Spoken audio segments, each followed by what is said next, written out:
Good evening, fellow perfectionists. Welcome to the Quiet Hour, where we learn to stop fighting what we can't control. If you're new, subscribe and find peace with us. Tonight, I want to tell you about Thomas, a garden he couldn't perfect, and the moment he learned that trying to eliminate every flaw was destroying the beauty. Right in front of him, Thomas was 54, a cardiologist in Boston, living in a beautiful brownstone with his wife of 28 years. From the outside, his life looked perfect. Successful career, loving marriage, to kids through college. But Thomas couldn't enjoy any of it because he was constantly at war with imperfection.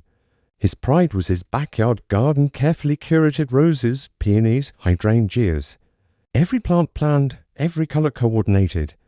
He'd spent thousands on landscaping, hours on maintenance. It should have brought him joy. Instead, it brought him rage, because every spring, despite his best efforts, dandelions appeared, Clover crept in, wild violets pushed through. He'd pull them out. They'd come back. He'd use selective herbicides. He'd return in different spots. He'd hire landscapers. New weeds would appear. His wife Margaret would find him on Saturday mornings, on his knees, furiously pulling weeds, cursing under his breath. Thomas, the garden is beautiful. Can't you just enjoy it? It would be perfect if these damn weeds would just stop. He'd snap. It wasn't just the garden. At work, he'd obsess over the one patient complaint in a sea of praise. At home, he'd fixate on the one grade his daughter got that wasn't an A. He'd lie awake replaying the one awkward thing he'd said at a dinner party, ignoring that everyone else had a good time. Margaret finally insisted he see someone. Not for depression, for exhaustion. You're wearing yourself out trying to control things you can't control. The therapist, Dr. Helen Park, listened to Thomas describe his week. The weeds, the patient complaint, his son's girlfriend he didn't approve of, the scratch on his car, the neighbor's tree branch that hung over his property line. What would happen, she asked, if you stopped fighting all of it? Then everything would fall apart, Thomas said immediately. Would it? Or would things just be as they are? She gave him an assignment. For 1 month, don't touch the weeds in your garden. Just observe. Thomas was horrified. They'll take over. Will they? Or will your garden just be a garden with some wild flowers? That question haunted him. The first week was torture. He'd stare at the dandelions, fingers itching to pull them, the clover spreading, the violets multiplying. It felt like watching his control slip away. But then something unexpected happened. A butterfly landed on a dandelion. His wife picked a bouquet that included wild violets. These are actually lovely, she said. A neighbor's kid ran through, delighted by the white dandelion puffs he could blow. By week 3, Thomas noticed something else. The weeds weren't destroying his garden. They would just present. Part of it. The roses still bloomed. The peonies still flourished. The garden was still beautiful, just not perfect. And somehow, in its imperfection, it was more alive. He sat on his back porch one morning, coffee in hand, and for the first time in years, he just looked at his garden without cataloging what was wrong with it.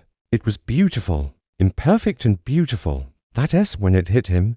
He'd been so busy trying to eliminate every flaw that he'd never actually enjoyed what he had. Every moment of potential peace had been stolen by his war against imperfection.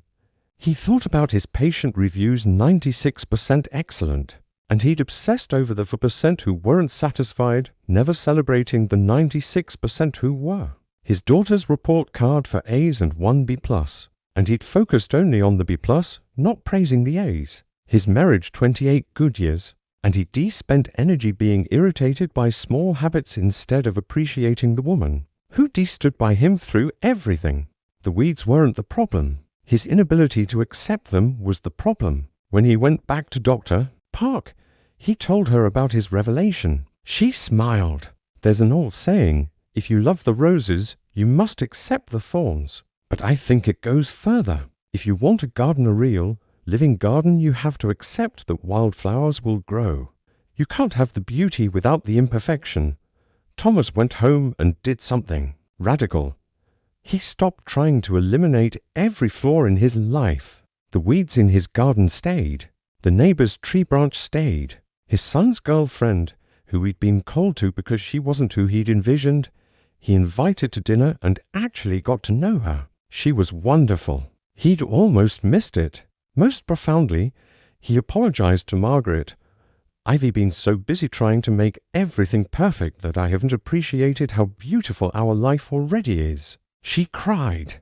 "I've been waiting 20 years for you to see that." Friends, how many of you are Thomas? You have a beautiful life, but you can't enjoy it because you're at war with the 4% that isn't perfect. The dandelions in your garden. The one person who doesn't like you. The one thing that didn't go according to plan. You're so focused on what's wrong that you're missing what's right. And in your war against imperfection, you're destroying your ability to experience joy. Here's the truth Thomas learned. Imperfection isn't the enemy of beauty. It's proof of life. The most beautiful gardens have wild flowers. The most meaningful relationships have friction. The most successful careers have setbacks. That's not a bug.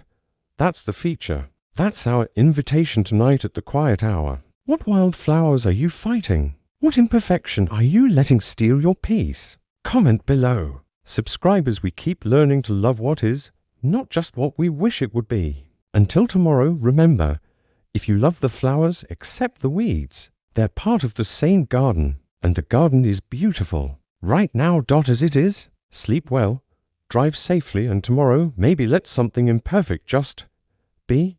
Good night, friends.